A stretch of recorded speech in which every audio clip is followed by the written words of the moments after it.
स्वागत है आप सभी का दी आयुर्वेदिक स्टूडेंट में। इस वीडियो में हम एक और टॉपिक डिटेल में पढ़ने वाले हैं।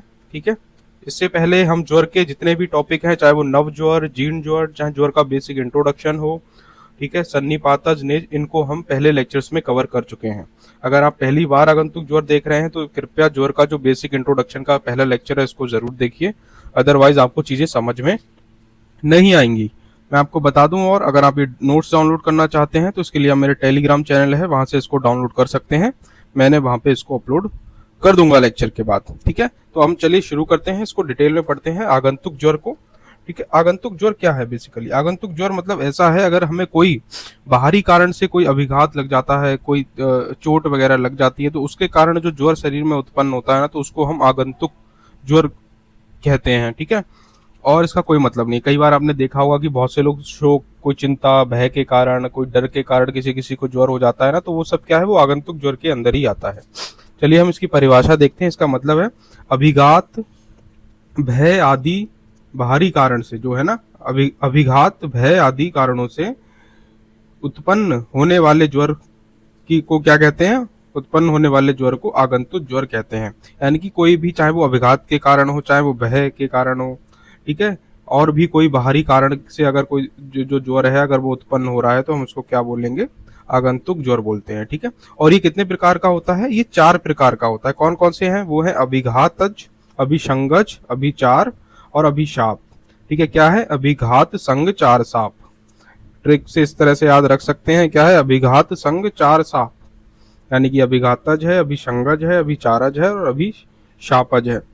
अब हम चारों को अलग अलग पढ़ेंगे, इसके लक्षण क्या है और इसकी चिकित्सा क्या होती है। ठीक है, अभिघात से आप क्या समझ रहे हैं? अभिघात से मतलब क्या है?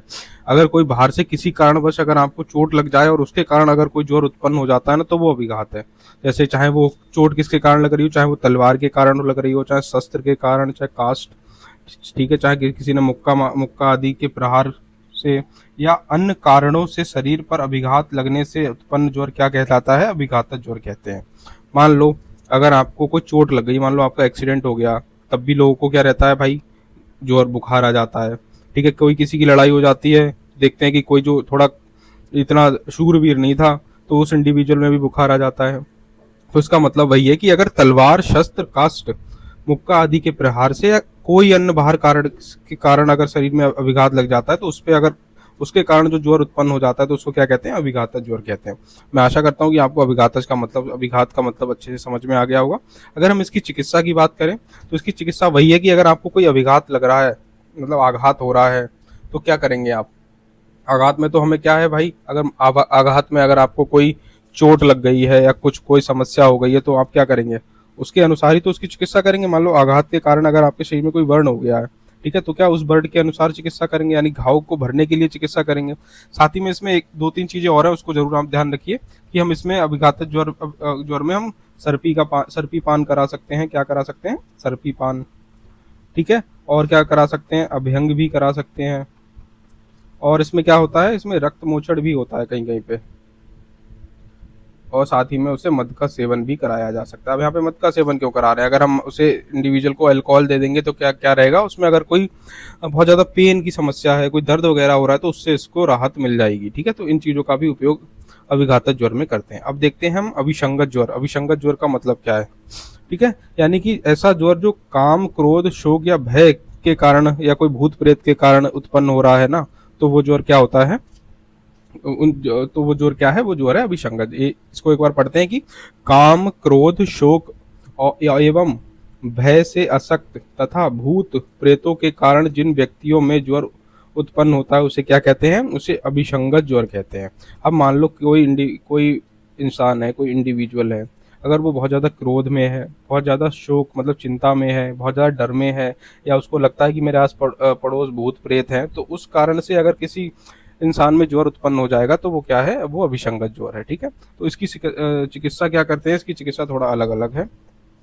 जैसे चिकित्सा की अगर हम इसकी बात करें तो काम मतलब काम के कारण अगर ज्वर उत्पन्न हुआ है, तो क्या करेंगे? क्रोधजनक कारणों को जागृत करने की कोशिश करेंगे। मतलब यहाँ पे क्या है कि जो काम है, काम को हम किसके द्वारा नष्ट करेंगे? अगर किसी में काम के द्वारा उत्पन्न हुआ है, तो हम उसमें क्रोध बढ़ाएंगे। अगर उस इंडिविजुअल में क्रोध जनक चीजों को बढ़ाएंगे तो क्या है, काम अपने आप शांत हो जाएगा और उसका ज्वर भी खत्म हो जाएगा। वहीं पे अगर शोकजन्य, अगर किसी इंडिविजुअल में ज्वर है तो हम क्या करेंगे, तो हम करेंगे कि काम व क्रोधजनक भावों को जागृत करने की कोशिश करेंगे। ठीक है, अगर काम था तो भी हमने क्रोधजनक चीजों को बढ़ाया। वहीं पे अगर शोक उत्पन्न के कारण उत्पन्न हुआ तो भी हम क्या कर रहे हैं, तो भी हम काम व क्रोधजनक कारणों को उत्पन्न करने की कोशिश कर रहे हैं। समझ गए इस बात को।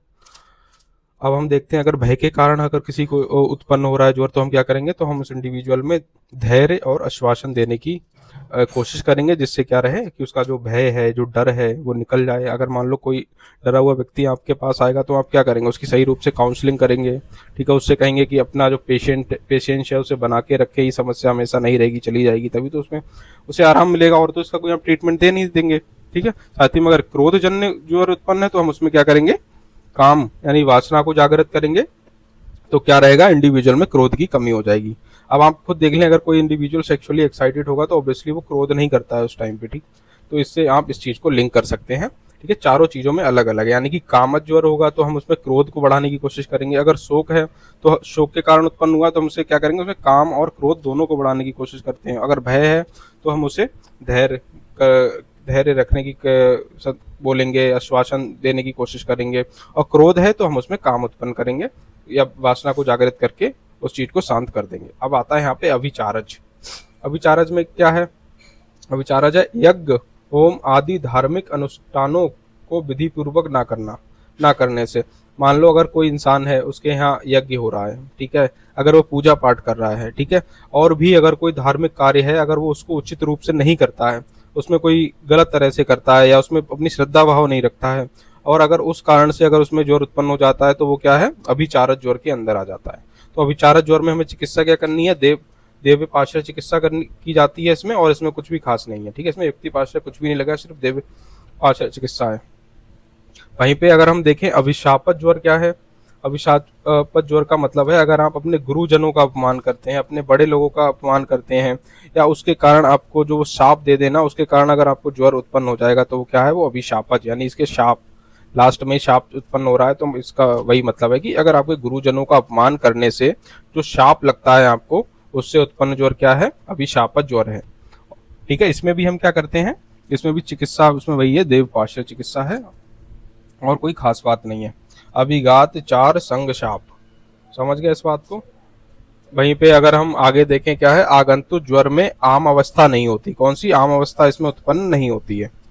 अगर हम इसकी चिकित्सा पत्र लिखने की बात करें, वो तो हमने ऊपर की चिकित्सा कर लिया। मान लो अभिघात ज्वर का पेशेंट आया आपके पास, उसे आपने वो तो बता दिया कि ये चीजें करनी है, कि वर्ण उसका ठीक कर दिया, लेकिन उसे आप कुछ मेडिकेशन भी तो देंगे जिससे उसको इन्फेक्शन ना हो जाए, तो इसके लिए एक चिकित्सा पत्र भी आपको लिखना पड़ेगा।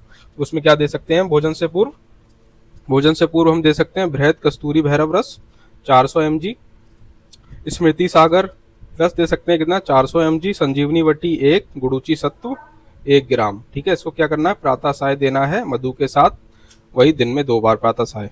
ठीक है, इतनी ये इसकी वही चिकित्सा थी और इसमें कुछ भी खास नहीं करते हैं।